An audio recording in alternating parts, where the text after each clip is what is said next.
시청자 여러분, 뉴스룸을 시작하겠습니다. 윤석열 정부가 추진하는 경찰국을 둘러싼 파장이 커지고 있습니다. 조금 전 대통령실장이 나서서 어제 총경들이 경찰국 신설을 반대하며 회의를 연 건 부적절한 행위라는 입장을 냈습니다. 총경회의를 주도한 현직 서장은 회의 직후 바로 대기 발령이 됐고 다른 참석자들도 모두 감찰을 받게 된 상황에서 대통령실이 직접 나서서 이런 징계가 적절하다는 취지의 메시지를 낸 겁니다. 일선 경찰들은 나도 대기 발령하라는 글을 올리며 들끓고 있고 야당은 전두환 정권식의 대응에 대단히 분노한다며 크게 반발하고 있는데요. 오늘 뉴스룸은 이 문제 집중적으로 짚어보고 대기 발령된 유사명 총경을 직접 연결해 보겠습니다. 먼저 박사라 기자가 보도합니다. 경찰청은 총경들이 윗선의 명령을 무시하고 국가공무원법상 복종 의무를 위반했다며 감찰의 이유를 설명했습니다. 전국 총경회의가 열리고 2시간 뒤 해산을 지시했지만 현장에 있던 56명의 경찰이 이를 듣지 않고 입장문까지 발표했다는 겁니다. 경찰청은 감찰 명단 추리기에 들어갔고 회의를 주도한 유사명 총경은 대기 발령 조치됐습니다. 하지만 일선 경찰들은 지휘부의 이런 조치가 입을 틀어막겠다는 것이라며 반발했습니다. 경찰 내부망에는 자신도 징계해달라며 회의 참석자들을 지지하는 글들이 올라왔습니다. 경찰대학 교수인 한 총경은 경찰국 신설로 인해 경찰이 국민이 아닌 위만 바라보는 일이 되풀이될 것이라고 썼습니다. 윤희근 경찰청장 후보자에 대해선 장관과 대통령만 바라보는 청장을 원하지 않는다며 사퇴를 촉구하는 목소리가 나왔습니다. 이번 사태가 단순히 내부 갈등을 넘어 경찰 중립성 자체가 훼손될 수 있다는 위기감이 조직 전체로 퍼지는 분위기입니다.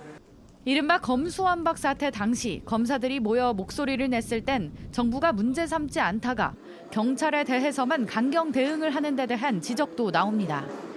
총경회의는 공적 업무가 아님에도 지휘부가 강제 해산을 지시한 게 직권남용이 될 수 있다는 해석도 있습니다.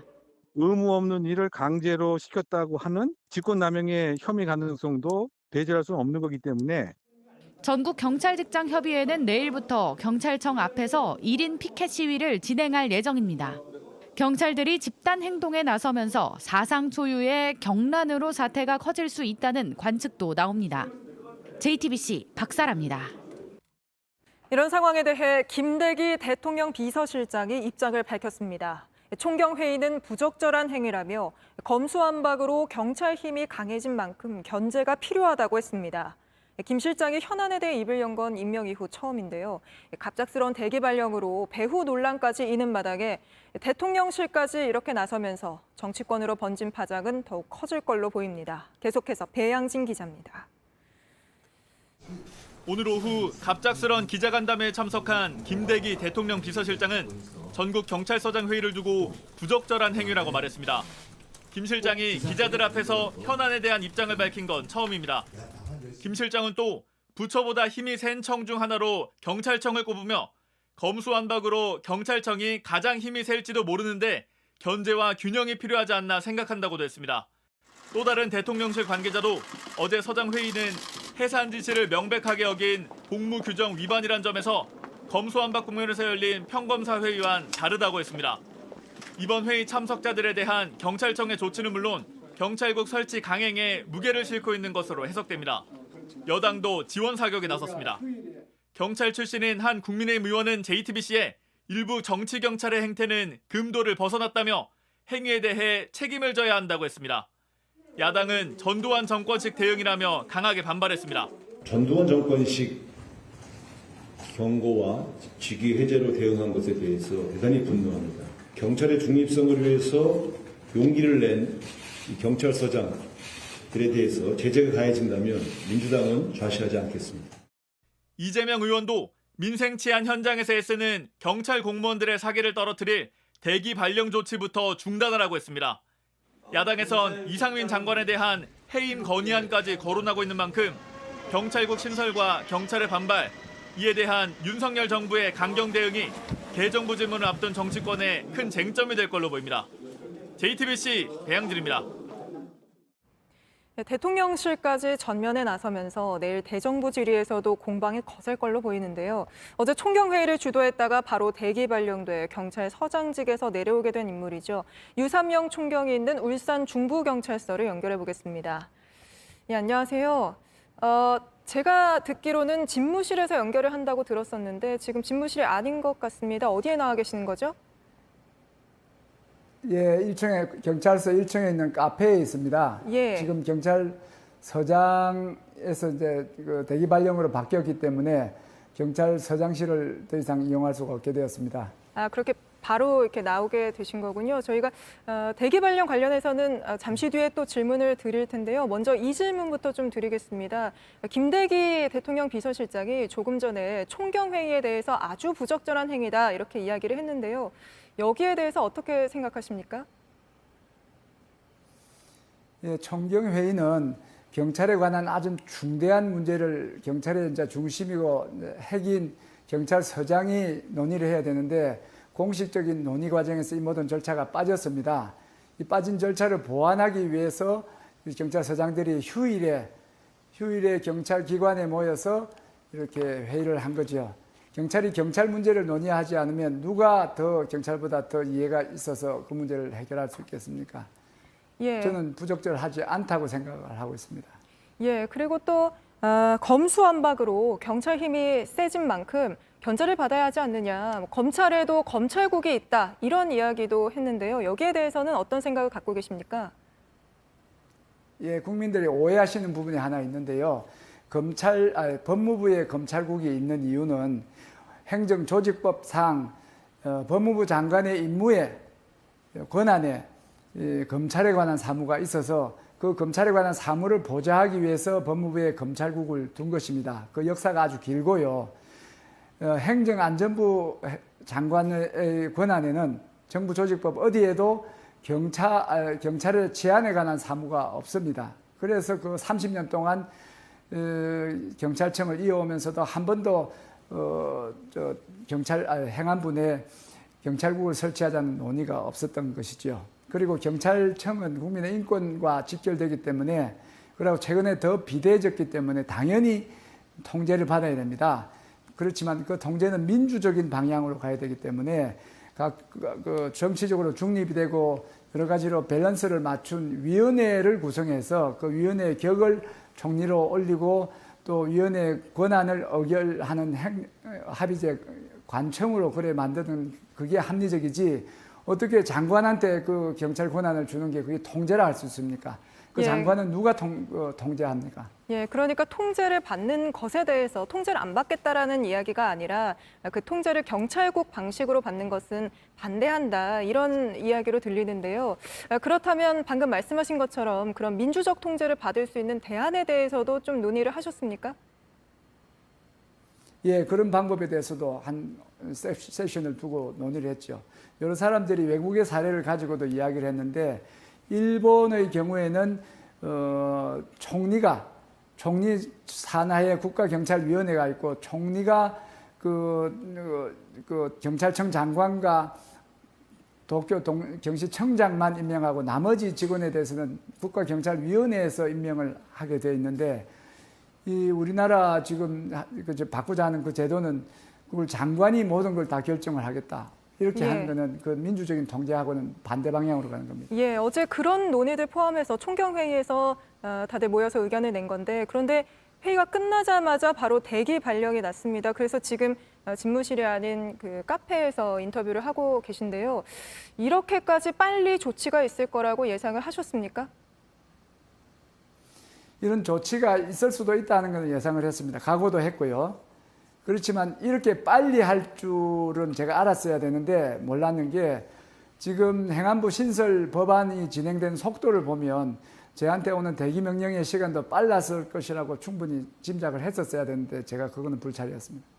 예, 그 원래대로라면 내일 후보자와 점심을 먹기로 했었다 이런 이야기도 좀 하셨는데 그래서 더 예상을 좀 못하셨나 봐요. 그렇습니다. 우리 경찰청장 후보자께서는 저한테 연락을 통해서 충분히 논의를 하고 경찰서장을 회의를 마친 이후에 대표자들하고 그 논의된 문제를 서로 의견을 주고 받으면서 그 원하시면 뭐 식사도 할 수 있는 식으로 해서 제가 우리 그 같이 일을 하는 동료 총경들께도 그래 같이 갈 사람을 찾을 정도로 그렇게 알고 있었는데 갑자기 그 경찰서장 회의가 진행되는 토요일 오후에 갑자기 그 여러 관계자를 통해서 불법으로 규정을 하고 해산 명령을 내렸습니다. 예, 그래서 그런지 이 대기 발령에 배후가 있다 이런 입장도 내셨던데 그 배후가 그럼 누구라고 생각을 하십니까? 그리고 경찰청장이 밥 먹자 해놓고는 이렇게 불법으로 하지는 않았을 것이니까 그런 경찰청장님의 뜻을 쉽게 바꿀 수 있는 그런 권위와 힘을 가진 사람이라고 생각을 합니다. 예, 그 서장회의 참석했던 총경 50여 명에 대해서도 감찰 착수한다는 소식이 들리면서 경찰 내부망에 뭐 나도 대기 발령하라 이런 글이 이어지고 있다는 이야기가 있는데요. 실제로 분위기가 좀 어떻습니까? 경찰 내부 분위기요. 내부 분위기는 상당히 격앙이 돼 있고요. 그 지금 우리 목을 비틀어서 이제 말을 못하게 하는 그런 구시대적인 발상입니다. 옛말에 닭의 목을 비틀어도 새벽은 온다 하지 않았습니까? 저는 지금 우리 직원들이 지금 비틀린 목으로 지금 새벽에 오는 회를 치고 있다고 생각을 합니다. 예, 아주 시끄럽습니다. 요란합니다. 예, 마지막으로 짧게 하나 또 질문 드리겠습니다. 그 경찰국 신설까지 이제 열흘도 채 안 남은 상황인데요. 서장 회의를 또 연다든지 아니면 뭐 다른 계급들이 모인다든지 뭐 다른 계획이 좀 있습니까? 그 서장 회의와 관련해서는 그 여러 가지 논의를 거쳐야 되기 때문에 그런 논의를 지금 모으고 있고요.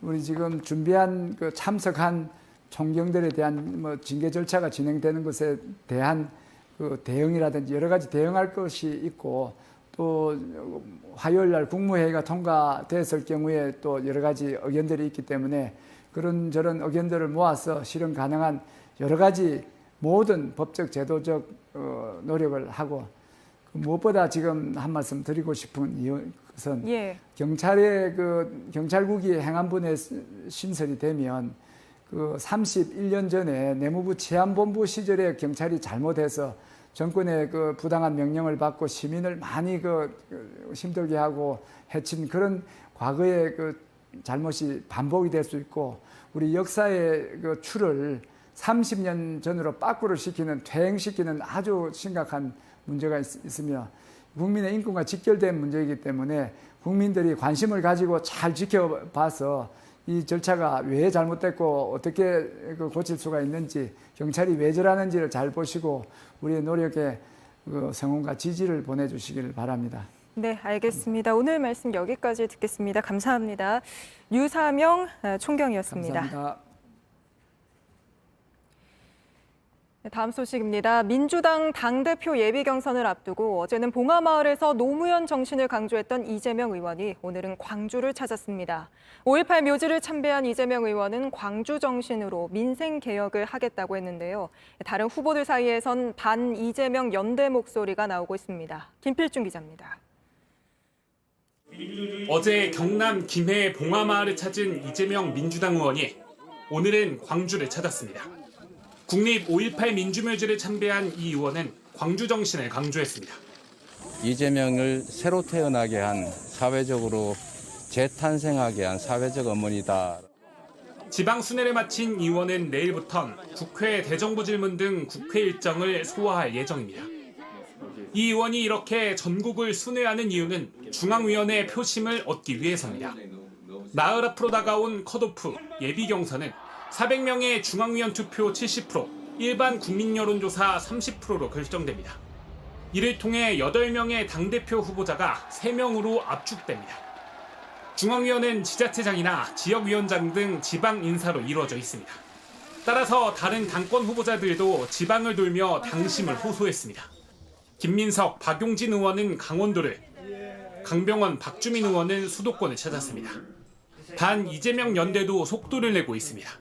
박용진 의원은 오늘 자신의 소셜미디어에 예비 경선 전 단일화를 다시 한번 주장했습니다. 특히 도덕적으로 떳떳한 민주당이 되자 안방 대세론을 넘어섰다며 이재명 후보를 저격하기도 했습니다. 이어 강병원, 박용진 의원 등 97그룹을 중심으로 조만간 회동을 가질 예정입니다. JTBC 김필준입니다. 네, 요 며칠 장맛비 덕분에 살만했는데요. 이번 주부터는 다시 폭염에 대비하셔야겠습니다. 오늘 수요일쯤 장마가 완전히 끝나고 나면 살인적인 무더위가 본격적으로 찾아온다는 예보입니다. 이재승 기자입니다.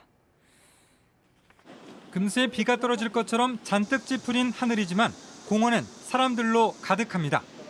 최근 장마 전선의 영향으로 흐린 날이 많고 비도 자주 내리면서 더위의 기세가 누그러졌습니다. 비교적 시원해졌죠. 예. 비 내리고 그쳐서 좀 시원해졌나 싶었는데 습한데 좀 시원하다. 날씨도 그렇게 안 덥고 어제 창문 열고 잤는데 아침에 살짝 쌀쌀했던 것 같아요. 그런데 오늘까지 막바지 장맛비를 뿌렸던 장마 전선이 이번 주 중반에는 한반도 북쪽으로 완전히 올라갈 것으로 보입니다. 장마철은 아열대 고기압이 한반도를 점유하는 27일경을 전후로 해서 종료될 것으로 전망됩니다. 장마가 끝난 뒤에는 본격적인 한여름 무더위가 찾아오겠습니다. 낮 최고 기온이 35도 안팎까지 치솟고 밤사이 열대야도 자주 나타나겠습니다. 폭염과 함께 국지성 호우도 조심해야 합니다. 고온다습한 공기가 한반도를 덮은 데다 강한 햇볕이 내리쬐면서 대기가 매우 불안정해지기 때문입니다.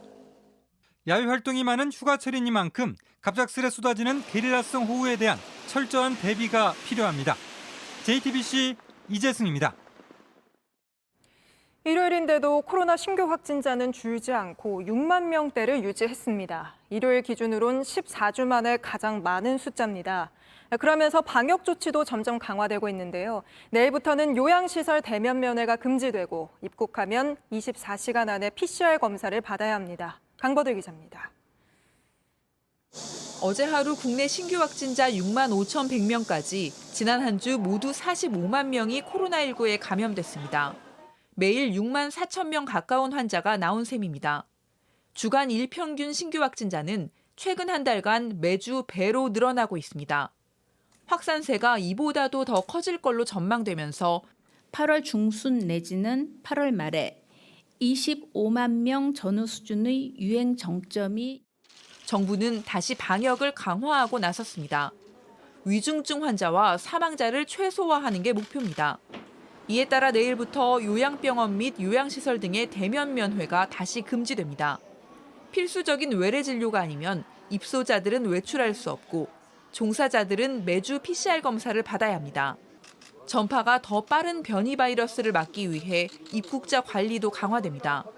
현재 입국 3일 안에 받도록 된 PCR 검사는 입국 당일, 늦어도 24시간 안에 받고 음성 확인이 될 때까지는 집에 머물러 달라고 했습니다. 휴가철을 다녀오시되 특히 60세 이상 고령층의 경우에는 4차 접종까지 꼭 예방접종을 받으시고 정부는 일상을 유지하면서 피해를 줄이려면 백신을 맞아야 한다고 강조하고 있지만 60세 이상 고령층에서도 4차 접종률은 40%가 안 되는 상황입니다. JTBC 강버들입니다. 오늘 새벽 경부고속도로에서 3중 추돌 사고가 나 20대 운전자가 숨졌습니다. 강원도 횡성에선 펜션에 불이 나 투숙객 5명과 소방대원 2명이 다쳤는데요. 주말 사건 사고 소식 정진명 기자입니다. 소형 SUV의 운전석이 심하게 찌그러졌습니다. 승용차 앞부분도 크게 부서졌습니다. 사고가 난 건 오늘 새벽 1시 반쯤입니다. 경부고속도로 70 물류 나들목 인근에서 승합차와 소형 SUV, 승용차가 차례로 부딪히는 사고가 났습니다. 이 사고로 SUV 운전자 20대 남성이 숨졌고 다른 운전자들도 다쳤습니다. 경찰은 SUV가 앞서가던 승합차를 들이받아 사고가 난 뒤 뒤따라오던 승용차와 2차 사고가 난 것으로 보고 있습니다. 펜션 건물에 시뻘건 불길이 치솟습니다. 오늘 새벽 3시쯤 강원도 횡성군의 한 펜션에서 불이 났습니다. 불은 3시간 20여 분 만에 완전히 꺼졌습니다. 투숙객 14명이 대피했고 이 가운데 5명은 연기를 마셔 병원으로 옮겨졌습니다. 소방관 2명도 잔불을 정리하다가 허리와 가슴 등을 다쳤습니다. 3층에서 잔화 정리하다가 바닥이 꺼져가지고 2층으로 떨어졌는데 다행히 많이 다치진 않고 허리 통증, 가슴 통증 그 정도. 어제 저녁에는 전북 부안군 위도 인근 해상에서 모터보트 한 척이 암초에 전복됐습니다. 신고를 받고 출동한 해경은 뒤집힌 배 위에 구명조끼를 입고 대피해 있던 4명을 모두 구조했습니다. 해경은 기상 악화로 보트가 암초로 떠밀려 사고가 난 것으로 보고 정확한 경위를 조사하고 있습니다. JTBC 정진명입니다. 술 먹고 운전하다 사람을 다치게 하는 일 하루에도 몇 건씩 터지죠. 저희가 어제도 전해드렸는데요. 앞으로는 이렇게 음주운전하다 사고 내면 전 재산을 날릴 수도 있습니다. 보험사가 피해자에게 준 보험금 대부분을 가해자가 내도록 바뀌기 때문입니다. 수억 원을 물을 수도 있게 되는 건데 장서윤 기자가 보도합니다. 음주대속 쨘다. 치겠는데? 이틀 전 압구정 로데오 거리 인근 경찰의 음주 단속을 피해 도망치던 차량에 행인 2명이 다쳤습니다. 하지만 술을 마신 운전자가 행인을 치어도 지금까진 보험금으로 처리할 수 있었습니다. 2년 전 부산에서는 대마를 흡입해 환각 상태로 달린 운전자가 7종 추돌 사고를 내고 7명을 다치게 했습니다. 피해자들에겐 8억 원 넘는 보험금이 지급됐지만 가해자는 보험에 가입돼 있어 사고 부담금을 한 푼도 내지 않았습니다. 하지만 앞으론 음주운전자나 마약을 한 운전자의 사고 부담금이 대폭 오릅니다. 원래는 음주운전을 하다 사망사고를 낸 경우 의무보험 1억 5천만 원 한도 내에서 1천만 원의 부담금을 냈습니다. 하지만 개정안이 시행되면 가해자는 1억 5천만 원, 한도 전액을 부담합니다. 사실상 보험 혜택을 받지 못하는 겁니다. 재물을 파손해도 마찬가지입니다. 원래는 최대 500만 원만 내면 됐는데 이젠 2천만 원을 내야 합니다. 국토교통부는 오는 28일부터 이런 내용을 담은 자동차 손해배상 보장법을 시행한다고 밝혔습니다. 음주운전뿐 아니라 마약, 약물, 무면허 뺑소니 등 모든 사고의 부담금이 높아집니다. 지금까지는 사고 건당 부담금을 부과했는데 앞으로는 사망 부상자가 몇 명인지에 따라 부담금이 달라집니다. 개정안은 28일 이후에 맺은 보험부터 적용됩니다. JTBC 장서윤입니다. 세계적인 명소죠. 미국 요세미티 국립공원 인근에서 난 작은 산불이 초대형 산불로 번졌습니다. 주민 6천여 명에게 대피령이 내려졌고 피해 면적은 여의도의 13배가 넘는 38km로 확대됐습니다. 하지만 이 건조한 날씨 탓에 진화에는 어려움을 겪고 있다고 하는데요. 조보경 기자가 보도합니다. 커다란 산 곳곳에서 불꽃이 맹렬하게 타오릅니다. 두꺼운 연기 기둥은 비행기 안에서도 관찰될 정도입니다. 소방관도 최선을 다해보지만 불길은 쉽게 잡히지 않습니다. 불은 현지 시간 22일 오후 미국 캘리포니아의 명소로 꼽히는 요세미티 국립공원 근처에서 시작됐습니다. 작은 산불로 시작했지만 불이 빠르게 번지면서 피해 규모도 커지고 있습니다. 피해 면적은 여의도의 13배가 넘는 38제곱킬로미터로 확대됐고 주민 6천여 명에게 대피령이 내려졌습니다. They came by about 15-20 minutes ago and told us that everybody's got to go. About 4 o'clock, the power went out, and the fire's been coming towards us faster and faster. 건물 10채가 전소됐고 2,600가구가 넘는 주택과 상가에 전력 공급이 끊겼습니다. 이보다 앞서 인근에서 난 산불 워시번 화재도 완전히 잡히지 않아 엎친 데 덮친 상황입니다. 당국은 400여 명의 소방대원들을 투입했습니다. 하지만 무덥고 건조한 날씨에 습도까지 낮아 진화에 애를 먹고 있습니다. 캘리포니아에서는 최근 몇 년 사이 대규모 산불이 자주 일어나고 있습니다. Detweiler fire, Ferguson fire, and now this. 기후변화로 기온이 상승하고 강수량이 줄어 건조해져 산불이 더 많이 발생하고 피해 규모도 커지고 있다는 분석이 나옵니다. JTBC 조보경입니다.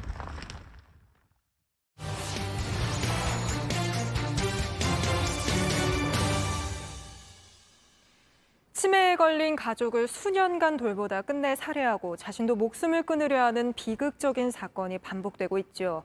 그럴 때마다 다른 나라처럼 우리도 중증 치매 환자는 장애인으로 인정하는 등 나라가 함께 돌봐야 한다는 목소리가 거센데요. 현실은 어디까지 와 있을까요? 장애인 주차장만이라도 쓸 수 있게 해달라는 게 보호자들의 호소입니다. 발푼 뉴스 윤정식 기자가 취재했습니다. 올해 57살인 김준호 씨의 직업은 치매 아내 보호자입니다. 이 일을 시작한 건 2년 전입니다. 위에 옷을 비풀어 입기도 하고 밥을 하는데 물을 안 넣어가지고 밥을 하고 하니까 이건 아무래도 더 이상하다. 그때부터 아내는 시도 때도 없이 사라집니다. 그런 아내를 한시도 놓치지 않겠다며 김 씨는 다니던 직장도 그만뒀습니다. 일주일 전쯤에요. 마트에서 계산하고 계산대를 빠져나왔는데 집사람이 없어졌어요. 엘리베이터 타고 꼭대기 올라가 보니까 헤매고 있더라고요. 김 씨의 소원은 아내를 장애인으로 등록하는 겁니다. 당시 24시간 같이 보호자가 있어야 되는 상황이 되다 보니까요. 장애인으로 등록이 됐게 되면은 장애인 활동 지원 서비스라는 게 있어가지고요. 그 지원을 받을 수가 있거든요. 하지만 전문가들은 현행 제도에서는 쉽지 않다고 말합니다.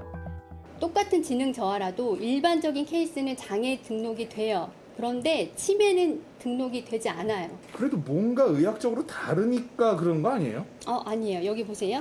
보건복지부 장애 정도 판정 기준이에요. 선천적인 지능 저하도 지적장애, 뇌질환으로 성인이 된 이후의 지능 저하도 지적장애. 그런데 노인성 치매만 제외래요. 장애인은 병원비부터 각종 세금 혜택까지 다양한 지원을 받습니다. 당연히 장애인 등록을 해야 되는 게 맞습니다. 맞는데 사실 너무 많거든요. 치매 환자분이 몇 년 안에 이제 100만, 150만 이렇게 바라보고 있을 때 이게 장애인 등록됐을 때 여러 가지 예산 문제라든지 이런 것들이 문제가 될 수가 있거든요. 결국 돈이군요. 네, 결국 돈이죠. 치매 환자 보호자들은 장애인 등록이 힘들면 장애인 주차구역이라도 쓰게 해달라 말합니다. 실제 치매 환자와 병원을 동행해봤습니다. 이미 차들로 꽉 들어찬 지하주차장. 다른 층을 가봐도 상황은 마찬가지입니다. 이렇게 배회하길 20여 분. 아니 여기 자리가 하나 있긴 있는데. 그러니까 여기다 주차하면 참 좋은데 주차를 저기 치매 어르신은 장애인이 아니라서 주차하면 불법입니다. 결국 주차할 곳을 못 찾고 지상으로 나온 보호자는 환자와 취재진을 병원 정문에 먼저 내려줍니다. 그런데 차에서 내려 그대로 서 있기로 한 환자가 거침없이 이동합니다. 현장에 취재진이 없다면 잃어버릴 수도 있는 상황. 급히 보호자에 연락해 지하주차장까지 내려가 환자를 끌고 왔습니다. 이런 경험은 치매 환자 가족이라면 익숙합니다. 환청이나 어떤 거에 꽂히면 거기에 움직이게 돼요. 가장 힘든 부분이 저희가 이제 이동해서 주차하거나 뭐 이럴 때 가장 힘든 거거든요. 사실 그 부분을 경험하지 않은 사람들은 잘 몰라요. 이미 병원 주차 과정에서 수차례 어머니를 잃어버렸다 찾은 박찬우 씨. 아들의 마음을 아는지 모르는지 노모는 걱정 말라고만 합니다. 집 가다가 잃어버리면 아침부터 들어가서 집을 못 찾아가서 돈 나오면 실다 줘요. 돈 안 받고. 아우 그 너무 잘 알고 계시네요. 핸드폰을 목에 걸어드리자고 제안해봤습니다. 받을 줄 몰라요. 통화를 못 눌러요. 그거를 못 해요. 그거 하면은 그게 인지 능력이 그 정도 되면 뭐 괜찮은 거죠. 모두가 무관심한 치매 환자 이동권은 결국 환자와 함께하는 보호자 입장에서 고민해야 그 답이 보일 것 같습니다. JTBC 윤정식입니다. 우크라이나에 쌓여있는 곡물을 흑해로 수출하기로 합의한 바로 다음 날 우크라이나 항구에 러시아가 쏜 걸로 추정되는 미사일이 또다시 떨어졌습니다. 이번 합의로 세계 식량난도 좀 풀리지 않을까 기대를 모았었는데 제대로 이행될지 불투명해 보이죠. 김지아 기자입니다. 형체를 알아볼 수 없이 검게 그을린 선박에 연기와 불길이 피어오릅니다. 현지 시간 23일 우크라이나 남부의 수출 항구 오데사에 미사일이 떨어지면서 파괴된 겁니다. 우크라이나 남부작전사령부는 러시아군의 미사일 2발이 오데사의 기반 시설을 타격했고 다른 2발은 방공망에 격추됐다고 밝혔습니다. 유엔과 우크라이나, 러시아, 튀르키예가 우크라이나의 곡물 수출을 위해 22일 4자 협상에 합의한 바로 다음 날의 일입니다. 러시아가 흑해를 봉쇄하면서 우크라이나 남부 항구엔 밀과 옥수수 등 곡물 2천만 톤이 빠져나가지 못하고 쌓여 있습니다. 세계 곡물 가격이 급등하고 곳곳에서 식량난에 시달리자 이를 해결하기 위해 곡물 항로의 안전은 보장하기로 했지만 또다시 약속이 깨진 겁니다. 폭격 사실이 알려지자 젤렌스키 우크라이나 대통령은 이번 사건은 러시아가 무슨 약속을 하든 그것을 지키지 않을 방법을 찾을 거란 점을 보여준다고 비판했습니다. 유엔, 미국과 영국 등도 일제히 규탄했습니다. 리즈 트러스 영국 외무부 장관은 약속을 어긴 러시아를 제외하고 우크라이나에서 곡물을 더 꺼내올 방법을 찾아야 한다고 주장하기도 했습니다. 다만 튀르키예 측은 러시아가 이번 공격에 아무런 관련이 없다고 했다며 면밀히 조사 중이라고 밝혔습니다. JTBC 김지아입니다. 네, 뉴스 스토리텔러 백브리핑 시작합니다. 평산성으로 달려가자. 사극대사는 아니고요. 평산성은 문재인 전 대통령 사저가 있는 평산마을을 가리키는 겁니다. 온라인에서 문 전 대통령을 지키러 가자는 말과 글이 많이 공유되고 있는데, 그러니까 적군에 둘러싸인 성, 거기에 평산마을에 평산을 붙인 거죠. 문재인 전 대통령과 김정숙 여사가 사저 앞에 지지자들을 향해서 손을 들어 인사하는 모습을 놓고 김의겸 의원 전 청와대 대변인은 이렇게 표현을 했습니다. 평산성이 막말 유튜버들에게 포위됐다. 원군이 하나둘 도착하니 반갑게 손을 흔드신다. 평산성으로 달려가자. 보수단체 등의 문 전 대통령 비판 시위, 집회가 계속 이어지고 있는 상황에서 맞불 집회를 독려하는 겁니다. 역시 청와대 출신 김한규 의원도 자발적 시민운동이 시작됐다. 양산을 방문해달라고 했습니다. 자, 일단 지금 평산마을 상황을 보면 경찰은 어제 보수단체 자유연대에 대해서 집회 금지를 통고했습니다.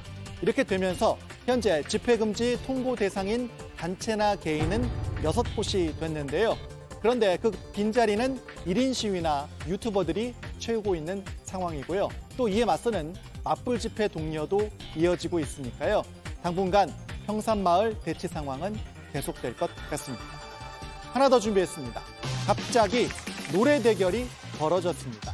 어제 이준석 대표가 전남 진도에서 언제라도 달려가겠다면서 무조건 노래를 불렀던 모습 전해드렸는데요. 본인이 직접 영상을 공개했었습니다. 그리고 나서 어젯밤에 또 다른 국민의힘 인사가 노래하는 모습을 페이스북으로 생중계했습니다.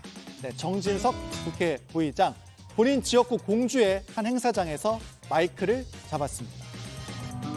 학교 다닐 때 좀 놀았어요. 그래도 하는 노래가 있으니까 한번 그냥 대충 불러볼게요. 한번 들어보세요. 이상하다. 잘 되려나 모르겠네. 이러면서 김광석 씨의 노래를 불렀고, 두 번째 선곡이 관심을 모았는데요. 이승철 씨의 그런 사람 또 없습니다.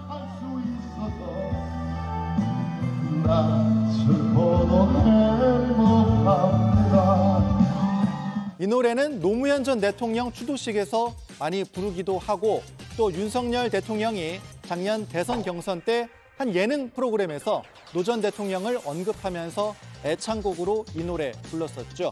그리고 정진석 부의장 역시 윤핵관으로 볼 수 있죠. 윤 대통령을 고향 친구라고 해왔고요. 공교로운 선곡이었습니다. 자, 어쨌든 이준석 대표나 정진석 부의장이나 어찌 보면 각자 지역 행사에 가서 노래 한 번씩 한 건데, 이렇게 주목을 받은 건 역시 두 사람 사이가 매우 껄끄럽기 때문이죠. 갈등이 극에 달했던 건 지난달 초에 이준석 대표가 우크라이나 방문했을 때였죠. 정진석 부의장은 이 대표가 우크라이나행을 고집해서 하는 수 없이 외교부가 받아준 모양이라면서 자기 정치하는 거냐 비판을 했습니다. 그러자 이준석 대표는 어차피 기차는 갑니다. 짧은 한마디로 응수했었죠. 기차는 간다. 정치권에서 많이 쓰는 표현인데 앞에 단어가 더 있죠. 이 말을 즐겨 쓴 정치인도 있습니다. 그런 프레임에는 전혀 나는 신경도 안 쓰고 배가 짖어도 기차는 간다. 네, 배가 짖어도 기차는 간다. 그러자 다시 정 부의장, 정치 선배의 우려를 개소리 취급하느냐고 했었죠. 이후에도 두 사람은 설전을 더 주고받았는데요. 장외 노래 대결이 한 번 더 펼쳐진 셈이네요. 오늘 백브리핑 여기까지입니다.